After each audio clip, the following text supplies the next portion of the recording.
Amigos, ¿qué tal? Un gusto enorme siempre poder saludarles. Soy Aminta Ramírez y en esta ocasión brindándoles valiosa información de Bauhaus Academy. Estoy con el profesor Ernesto González porque dentro de toda esta parte creativa que ofrece Bauhaus Academy está la parte de la educación, la parte de la metodología, de la enseñanza. ¿Quién mejor que el profesor Ernesto para hablarnos de su más reciente libro? Un material que estoy segura va a ser muy útil para todos aquellos que lo necesiten y más cuando les demos una gran noticia, y es que este libro estará ya disponible de forma gratuita en www.bauhausacademy.com. Pero vamos a hablar acerca de su trayectoria, que la gente conozca, profesor, de su preparación, porque una cosa es mencionar todos los títulos, pero una cosa es vivir la experiencia y que le da ese enriquecimiento que ahora podemos ver plasmado en este libro y otros materiales más que usted ha logrado escribir. Bienvenido. Okay. Bueno, muchas gracias, por supuesto, a la Academia en darme esta oportunidad y también conocerte. Igual. Mi formación es profesor en pedagogía, mención en química, y ese mismo trabajo me generó también responsabilidades más allá de profesor de la universidad y también lo que era en la elaboración de materiales, inclusive trabajar en el ministerio para elaborar materiales. Entonces ahí estaba un poco la semilla. Llevo 28 años viviendo en Nicaragua. Pienso que Nicaragua era una oportunidad para escribir libros de texto porque había para mí carencia de libros de texto. Sobre todo por la naturaleza misma de que los libros eran importados. Libros importados que no respondían a la nacionalidad del país. O sea, me hablaban de producciones de petróleo que podían ser norteamericanas, del Medio Oriente, pero no hablábamos aquí de si habían plantas de petróleo, procesadoras, en fin. Y así otros aspectos que están relacionados tanto en el ámbito de las ciencias naturales como en el ámbito de la ciencia social. Entonces tuvo que más o menos adecuar la información al contexto. La lógica de un texto que sea nacional es que responda a los intereses de la nación. Así es. No estoy hablando de política, estoy hablando que si vas a hablar de minerales, cuáles son los minerales que existen, que exportan. O sea, no me interesa si en Ecuador hoy en día existe el litio para las baterías, que es lo más importante, pero en Nicaragua no hay litio, entonces no me interesa. Entonces eso lleva un poco de trabajo porque tienes que conocer mucho de todo. Sí. Si vas a hablar de caracoles, pues tienes que ver los caracoles de aquí. Entonces eso conlleva evidentemente un trabajo serio de investigación. Entonces los libros, digamos que se nacionalizan, porque siempre va a haber un plan de estudio, un programa de estudio, al que hay que dar respuesta, por así decirlo. Lo plantea el ministerio, lo plantean las transnacionales, en el sentido mismo de que un libro siempre va a tener las mismas características. O sea, si voy a hablar de célula, pues la célula no hay más nada que hablar de célula. Okay. Pero tienes que buscar algunos elementos e ingredientes, pero sobre todo a partir de las aplicaciones que pueden tener, por así decirlo, muchos aspectos, la alimentación, bueno, todo eso. No, y implica muchísima responsabilidad, ¿verdad? Dedicar el tiempo, adecuar, como lo dice él, al contexto de diferentes temáticas para nacionalizar ese material. Actualmente usted escribe para un periódico guatemalteco. Sí, escribo para un periódico guatemalteco, o sea, lo abro libremente, forma parte también de mi hobby, por así decirlo, y sí, siempre trato temas de educación. Sale los lunes, el periódico se llama El Siglo, y ha tenido buena aceptación. Además, también la otra cosa es que cuando escribes para un periódico guatemalteco, tienes que utilizar algunos vocablos que no son los mismos para acá. Que si dices, ahora no recuerdo un término en particular, allí no lo va a entender absolutamente nada. Entonces tengo que ver cuál es el homólogo, el equivalente para el lector guatemalteco, cómo se dice tal cosa. Entonces eso también lo tienes que hacer. Entonces lleva un trabajo de entrenamiento, o sea, no es escribir por escribir. Y siempre, te repito, pensando en educación para el lector, consejos para los padres de familia, qué hacer, qué no hacer, si tener un novio, o sea, una joven con un novio tan temprano, si es adecuado, si no es adecuado, qué debo hacer, qué debo leer de internet, qué no debo leer, tengo que tener cuidado con. Siempre interesado y apasionado por brindar una información integral. Yo platicaba con él fuera del aire de un tema muy importante que a mí me apasiona, la radio me apasiona, y estábamos aprendiendo porque en esto de escribir usted también realiza podcast, Sí. pero a veces cuando uno escucha el tema de los podcasts es como que voy a estar frente a un micrófono e improvisar, pero no, me decía él, no, tengo que escribir perfecta y coherentemente lo que yo voy a expresar. Entonces está muy familiarizado también con estas herramientas de podcast. Sí, por supuesto, todo es como al principio, ¿no? La primera vez que lo usas te da terror. Por así decirlo, sincronizar la grabación con la música, con el tiempo, qué tipo de música voy a poner, en fin, si es un tema que es, digamos, adecuado para que transmita al oído alegría, satisfacción, que sea un artículo para leerlo y sentirme bien y sentir algo diferente de las problemáticas que ocurren en todos los países. Entonces pongo una música que sea alegórica a esa, que sea instrumental, etcétera, etcétera.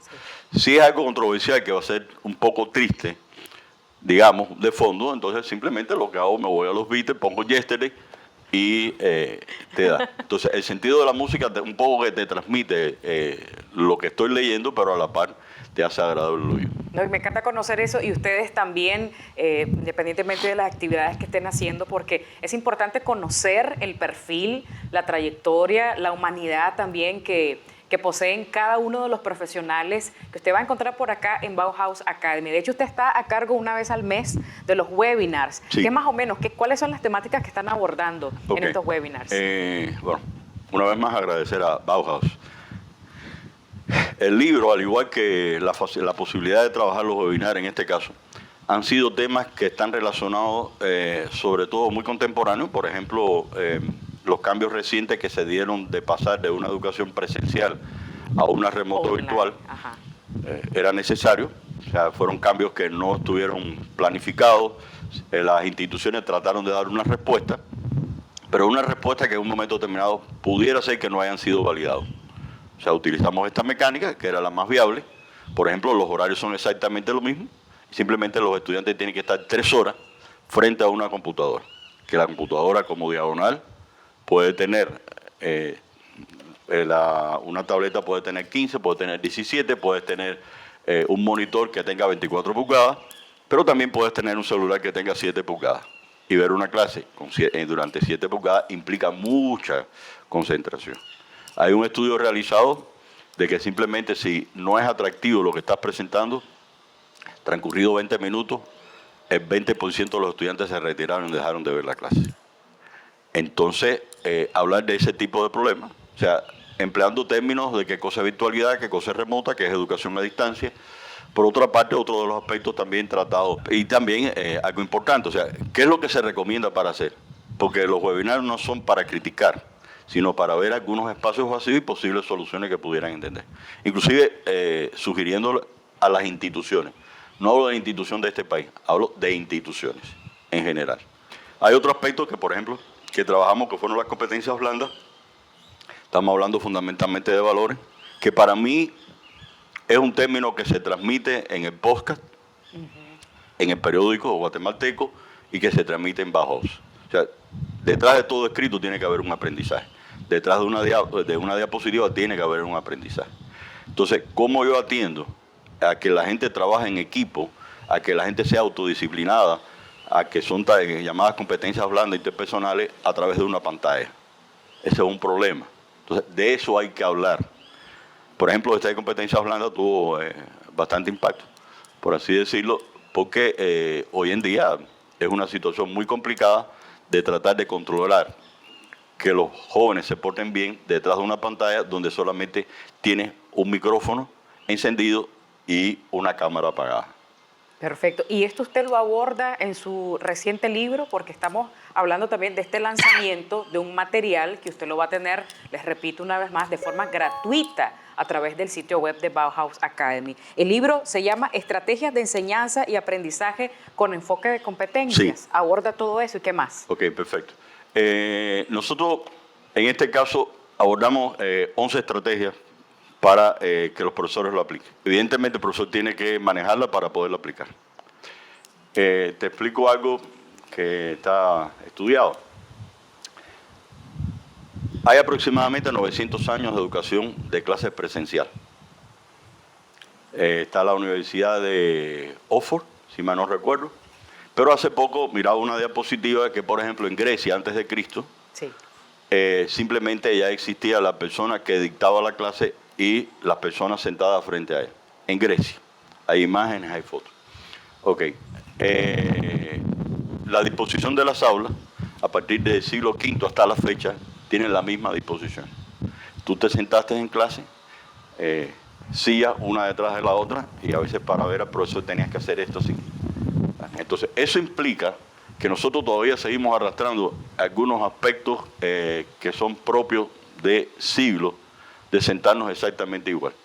Pero también signos de, como la metodología que se emplea, posiblemente tú o algunos de nosotros nos educamos con un profesor que era el profesor principal, magistral, y que ni chistabas, porque él simplemente dictaba toda su clase, no había aclaración de dudas, no había nada, etcétera, etcétera, etcétera. Sí. Hoy en día eso ha evolucionado, me queda claro. Es decir, hay formas de organización de la enseñanza, como es la conferencia, que ha ido evolucionando. La conferencia es simplemente una persona que se para, da su información, pero que hoy en día, inclusive por la tecnología, habiendo filminas y retroproyector, ya empezaba a cambiar. Hoy en día se utilizan presentaciones, se utilizan correos, por así decirlo, o sea, invade la tecnología y el profesor tiene que adecuarse a ese tipo de trabajo. Luego las metodologías tienen que cambiar y las estrategias tienen que cambiar para eso. Previamente, ese profesor que dictaba la clase, luego te decía, vete al libro para que tú estudies y profundices. Okay. Por tanto, la enseñanza de la información era totalmente memorística. O sea, te lo metes en la cabeza y pura teoría. Y simplemente los exámenes, por así decirlo, era verdadero o falso, sí o no, define el concepto de. Hoy en día, cuando nosotros hablamos con enfoque de competencia, implica una aplicación del saber. Más se aprende aplicándolo que simplemente conociéndolo. Eso es lo que implica, por así decirlo, desde el punto de vista que demuestres tus habilidades, tu destreza y que simplemente tú tienes la opción de resolver problemas. Eso es lo que me interesa que el alumno haga a partir de el análisis de estos tipos de estrategias que tienen diferentes sentidos. Entonces tiene el enfoque, por eso dice, hay un enfoque en aprendizaje y en enseñanza, tanto la preparación, la formación del maestro, en este caso con el tipo de metodología a implementar, y el conocer también a los estudiantes. Sí. Porque muchos son teóricos, hay gente que le encanta la teoría, hay otros que son más visuales, sí, con esto, ¿verdad? El material tecnológico, material audiovisual, y hay personas que son mucho más de práctica. Entonces, realizar esta combinación nos parece sumamente interesante, y yo les invito a través de la página de Facebook, del Instagram de Bauhaus Academy, están constantemente anunciando los webinars, todas esas capacitaciones completamente gratuitas a través de la página web, que de hecho está nuevecita de paquete, remodelada, www.bauhausacademy. Y este material, este libro que les estoy enseñando, les repito el nombre, Estrategias de Enseñanza y Aprendizaje con Enfoque de Competencias, del profesor Ernesto González, va a estar disponible de forma gratuita. Una invitación y saludo final, profesor. Ok. Bueno, agradecerte a ti, a los compañeros de tu equipo, una vez más a Bauhaus Academy. Sí creo que es una oportunidad, y sobre todo lo que proporcionan las redes en este sentido de tratar de aplacar la avidez que necesitan los profesores para una mejor enseñanza. Muchísimas gracias. Una educación que sea mucho más atractiva. A ustedes, gracias por el valioso tiempo que nos han brindado, a visitar entonces www.bauhausacademy para que puedan encontrar esta belleza del libro. Bye bye.